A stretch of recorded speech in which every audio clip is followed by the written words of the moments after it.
sa mga dumalo, at sa mga dadalo pa, at sa mga nanonood, sa mga live na yan. Maraming salamat po sa inyo. At gayon po sa mga kapulisan natin na mga nagmamatsyag para sa kapayapaan sa lugar na ito. Maraming salamat po sa inyo mga kapulisan. Tunay nga po na kayo ay lingkod bayan. Ako po si Ferdinand de los Reyes, isang OFW advocate, leader na tumutulong sa mga distressed OFW natin. Retired na po ako. 21 years of service po ako nag-abroad. 8 years sa Saudi Arabia at 13 years naman po sa United Arab Emirates. Ako po ay isang dating Marcos loyalist, leader, hindi po supporter, leader. Dahil ang buong akala ko po ay magiging maganda ang kinabukasan ng ating bansa at ng mamamayan. Nakakalungkot isipin na noon naikipagdigmaan kami para ipagtanggol ang Pangulong ito. Nakaliwas ang nangyayari ngayon. Instead na paunlarin ang ating bansa, ay ugat pa ng pamumulitika. At nasira ang kanyang mga pangako sa amin bilang isang leader. Napakaganda ng aming naririnig sa kanya noong mga panahon kami magkakasama pa. Subalit nang makita ko ang kanyang kaibahang pag-uugali dahil nung nag-unity, ang laki ng naitulong ni Ma'am Sara BP sa kanyang kandidatura. Nakakalungkot isipin dahil instead na magpangulo si BP Sara Duterte, ay hindi na po ito nangyari. Dahil sa pakiusap ng mga Marcos na mag-Vice President na lang. At dahil na ako'y Marcos loyalist, noong mga panahon na yon, ay sinuportahan ko rin po si Ma'am Sara Duterte na nakita ko na tunay namang naglingkod sa ating bayan. Subalit, nakakalungkot isipin na yung unity na binuo ni Marcos at ng Duterte ay binasak mismo ni Pangulong Marcos. Doon nagsimula ako mag-isip dahil wala akong nakita sa panunungkulan ni Pangulong Duterte na hindi makatao at hindi makabayan. Ang lahat ng ginawa ng ating dating Pangulong Rodrigo Roa Duterte ay puro pagmamalasakit sa ating inang bayan at sa mamamayan nito. Naramdaman ko ang kanyang pagmamahal sa atin. Kaya't nang makita ko ang naramdaman ko na ibang Marcos na ito, ako'y nag-withdrawal of support at tumalikod sa kanya. Hindi po ako bumaliktad, hindi po ako bumalimbing.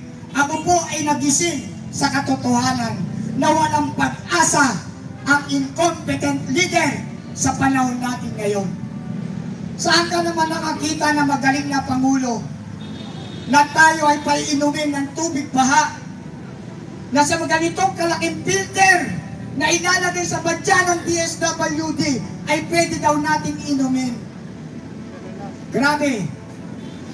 Nakakalungkot isipin. Puro pamumulitika ang kanilang ginagawa sa ating bansa na kung tutusin, mayaman ang bansang Pilipinas dahil ito ay nasa Biblia. Itong bansang Pilipinas ang tinaguringang lupang pinangako. The promised land is the Philippines. Subalit dahil sa mga super kurakot, super puwapoy na mga politiko, naghihirap ang ating bansa habang sila'y yumayaman at patuloy na nagpapayaman. Yan ba ang tamang tawaging public servant? Yan ba ang ating mga politiko na magpapaunlad ng ating bansa na sila pa ang nagnanakaw ng ating mga yaman? Tingnan nyo ang nangyayari ngayon. Ang mga kapitbahay nating bansa, ang Japan, ang Korea, ang Taiwan, ang Hong Kong, ang Malaysia, Indonesia, Thailand, Vietnam ay umaangat na at kinikilala na na maunlad na bansa. Habang tayo'y lumulubog sa kumunoy ng kahirapan dahil sa mga politikong timawa na ayaw tigilan ng kaban ng bayan, maawa naman kayo sa bansang Pilipinas at sa mamamayan nito.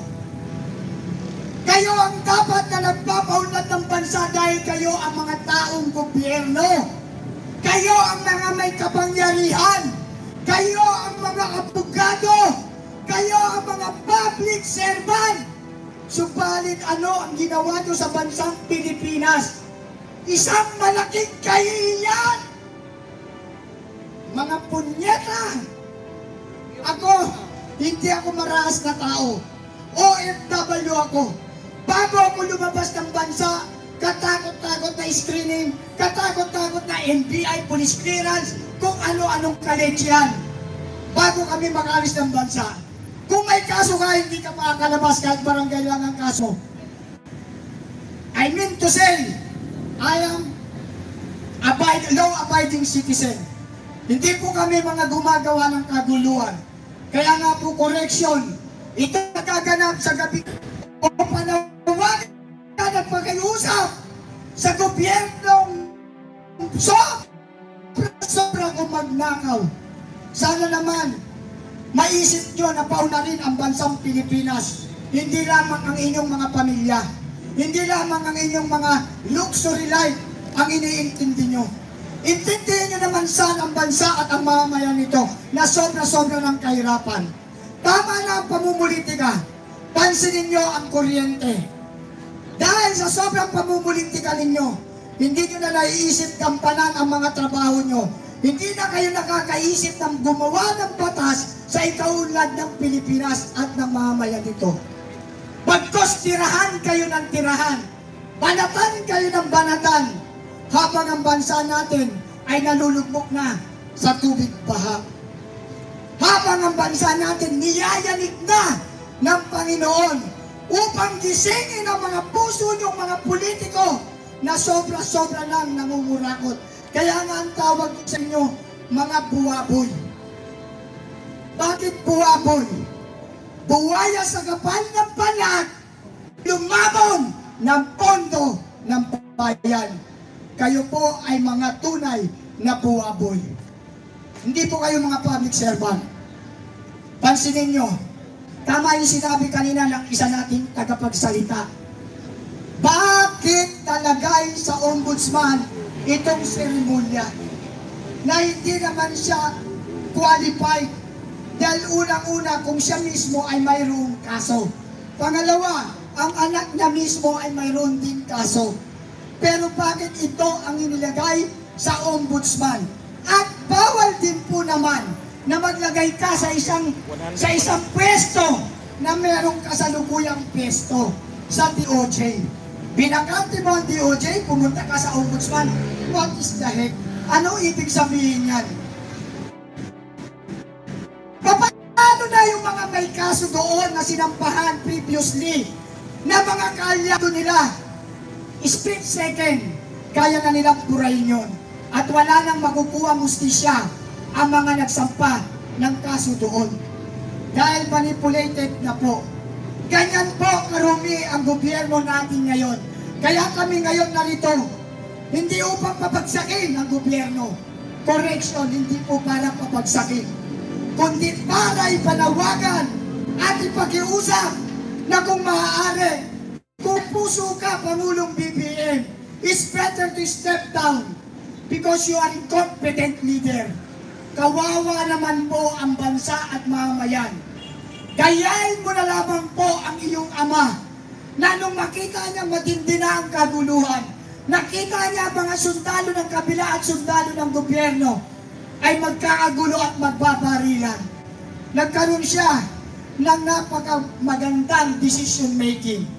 Ang umalis at sumama sa mga Amerikano sa Hawaii. Dahil po ayaw niyan dumanak ang dugo ng Pinoy sa Pinoy. Ayaw niyang makita na ang mga Pilipino ay nagpapatayan sa kanyang harapan.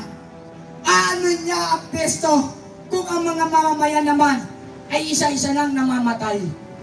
Kaya nagdesisyon siyang umalis na at naging mapayapa ang lahat.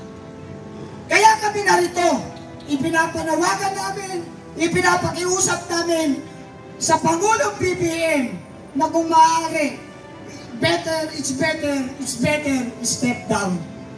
Para sa kapayapaan at kaunlaran ng ating bansa. Hindi gagawin nyo, makapal ang mukha nun. Walang makapal na mukha pag kumilos na ang kapangyarihan ng Diyos. Walang Diyos nun. Kung wala sa Diyos, tayo may Diyos. Salamat. Dahil tayo ang nakikiusap at tayo ang pinakapintado dito. At ito'y gabi-gabi natin ipinapanalangin. Ako, honestly speaking, ipinagpipray ko ang ating bansa na sana magkaroon ng kapayapaan. Ayaw natin ang marahas na digmaan. Ayaw natin ang marahas na kaguluhan. Pro-peace po tayo dito. Kaya nga ang mga kapulisan natin, tignan nyo, nawala na. Hindi na tayo binantayan. Bakit? Nagtiwala na sila sa mga naririnig nila na tayo ay hindi traditional ralista. Tayo ay hindi mga ralista para manggulo o para mangwasak ng gobyerno. Tayo ay narito upang ibahagi ang ating mga sentimento, ang ating mga karanasan, ang ating mga paghihirap, at upang iligtas ang ating bansang Pilipinas at sa ating mga next generation. Sana naman po, mahal na Pangulong BBM, pakiusap at panawagan namin sa inyo. Sana kung mahal nyo ang bansang Pilipinas, it's better to step down. Magiging hero ka pa. Dahil sa pagbaba mo as per konstitusyon, dapat kung sino ang dapat sumunod, siya ang dapat sumunod. As per konstitusyon. Sana naman, kayong mga politikong kurakot, kapag hindi kayo nagbago, kayong mga congressman, kayong mga senador, kapag nagpatuloy pa ang inyong mga pagnanakaw, it's better to shut down the Congress. Dahil wala naman kayong mga silbi. Kayo lamang ang ugat ng kahirapan. Kayo lamang ang ugat ng pagdurusa at pag-iyak ng aming mga anak. Dahil sa mga darating na panahon, baka hindi na namin mapag-aral ang aming mga apo dahil sa sobrang taas ng mga tuition fee. Kaya habang may panahon pa kayong mga politiko, huwag niyong i-underestimate kaming mga mamamayan. Dahil kami ang nagluklok sa inyo, kami rin ang magpapalis sa inyo.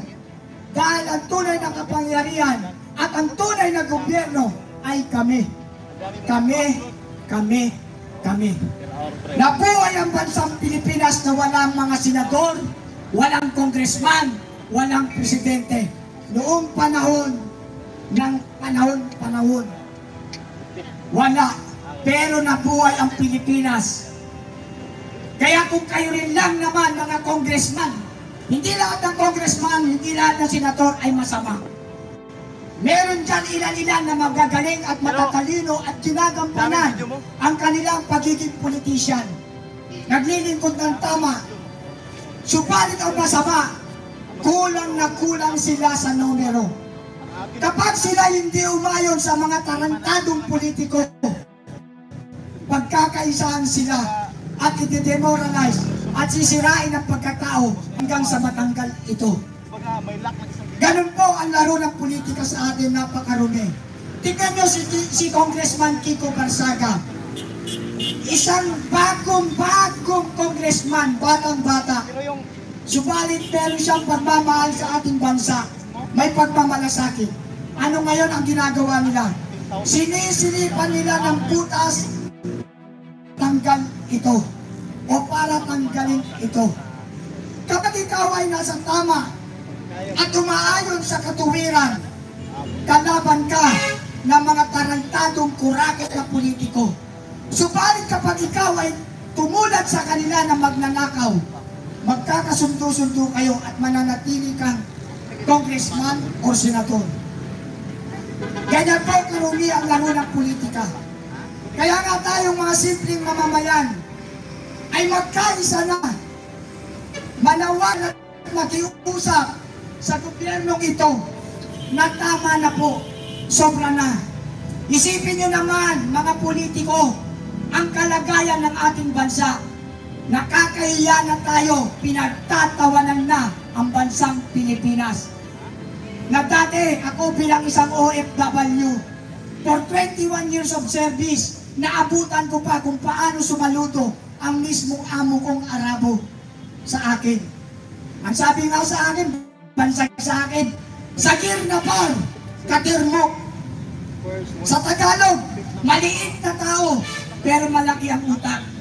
Ganyan kaano tayo, ganyan ka-respeto ang mga Pilipino sa labas ng bansa.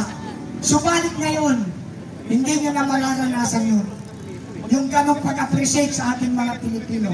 Dahil binaapoy na ng mga kurakot na politikong ito. Kaya tama yung stop election yung sinasabing stop election na proposal ni Senator Cayetano, di ba? Stop election. Tama yan. Babalaat sa pwesto. Simulang uli na iboto ang tamang kandidato. Pero huwag gagamitin ang smart magic. Huwag gagamitin ang smart magic. Dahil walang politikong matino na mananalo kapag nagpatuloy na ginamit ang smart magic. Kaya nga magic Biruin mo, isang pintok lang yan. 1,000 ang may dadaya. Sa totoo lang, panalo ang mga PDP. Halos lahat sila panalo yan. Pero dahil sa smart magic, natalo. Kaya walang kwenta ang eleksyon kapag nagpatuloy pa ang smart magic. Sana yung smart magic, isa muna na tanggalin ng mga politiko. Bakit ayaw nilang pagkaisaan tanggalin ang smart magic? Dahil pabor na pabor sa kanila ito. Hindi ka na mga anampanya, magbigay ka lang na lang ilang milyon sa Comelec, panalo ka na. Pero ang hindi alam ng Comelec, ang magturusa, ang bansang Pilipinas, at ang salim lahi natin. Kaya ako nandito, hindi para na lang sa sarili ko kundi para sa next generation. Nakakaawa naman sila. Tayo kahit papano, nakatamasa tayo ng sagana kahit konti. Pero yung next generation, kawawa naman. Yung kuryente, sobrang ng taas. Yung tubig, magdaraya. Alam nyo ba na ang tubig? Ito, mapanggit ko lang Ang tubig, maging alerto kayo. Ang tubig natin, 10 cubic meter ang minimum natin. Sa 10 cubic meter, 182 pesos. Ang tanong ito, pag yung 10 cubic meter na minimum ay natipid mo, halimbawa nakakonsumo ka lang ng 5 cubic meter, may 5 cubic meter ka natipid, pero hindi magbabago ang minimum. Tandaan nyo yan, pansinin nyo sa mga resibo niyan. Maging alerto kayo kung paano tayo dinadaya ng mga oligarko. Pero, pagdating ng 11 cubic meter, isang cubic meter lang ang sinobra natin. Magta-times 2 po. Yung 182, times 2 mo yan, maging 300 plus. Tignan nyo katarantaduhan. Inaalaw ng mga politiko natin yung ganyang panggugulang, pandaraya sa ating mga mamamayan. Yan ay isang dahilan kung bakit ako nandito. Dahil puro kaletsyan na ang nangyayari sa ating gobyerno. Wala na pong pagpapaunlad sa buhay nating mga mahihirap. Tayo ay magpapatuloy na lang na mahirap, mahirap at mahirap. Hanggang hindi naaalis ang mga buwapoy sa gobyerno, lalong-lalo na ang incompetent leader na BBM. Wala po tayong tatamasahing pagbabago sa bansang Pilipinas. Mahalin natin ang Pilipinas dahil ito ang ating bansa o bayang sinilangan. Kaya sana kayong mga nanonood dyan sa live nyo, pakiusap lang at manawagan din sa inyo. Magbahagi kayo ng inyong mga sentimento. Dahil walang magtutulungan dito, kundi tayong mga tunay na apektado. Habang sila, 40 pieces na car, luxury car, habang sila may 6 na aeroplano o helicopter, tayo lumalangoy sa baha. Kaya kung hindi tayo kikibo, Kung hindi tayo magsasalita, sino pa ang aasahan ng bayang Pilipinas? At kung hindi tayo magsisimula ngayon, kailan pa magkakaroon ng isang tunay na pagbabago sa antas ng pamumuhay nating mga mamayang Pilipino? Kaya sana sa gabing ito, sana magkaisa tayo, manalangin tayo na hipoy ng puso ng ating Pangulong BBM na kusa na siyang bumaba para maiwasan ang isang tinding kaguluhan. Bumaba na lamang sa pwesto, ipalit ang dapat na ipwesto. Yan po ang ating pakiusap. Bukas po, magkita-kita tayo. Dito bang link-up? Magkita-kita tayo dito at sama-sama tayong pupunta sa bahay ng pinakabuhaboy para iparinig ang ating hinaing at sentimento upang iparinig na tama na, sobra na. Yan pa nga isang nakakapagtaka, no? Mayayabang na sila, over property na sila, pero hindi pa rin tumitigil. Takbo pa rin ang takbo, takbo ng takbo, kandidato ng kandidato. Ayaw na bigyan ng pagkakataon ang mga bago. May bagong papasok, tatayain pa. Hindi lalabanan ng parehas dahil ayaw nilang tumigil sa kakabuaboy. Pag mayaman ka na, tama na, tigil na, baba ka na.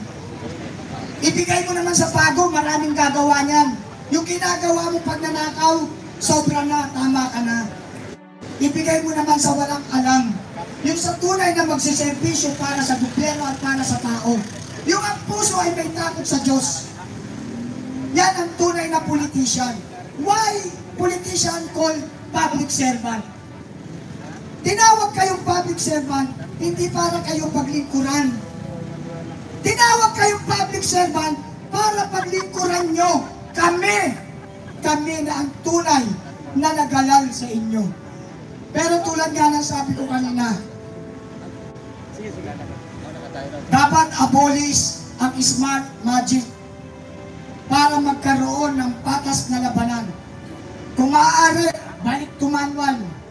Para yung the real essence of voting, the real essence of election ay maramdaman natin. Wala, magugulat ka na lang, yung nanalo, pinakaayaw mo pa. Mahalin natin ang Pilipinas. Thank you, Lord. God bless us all.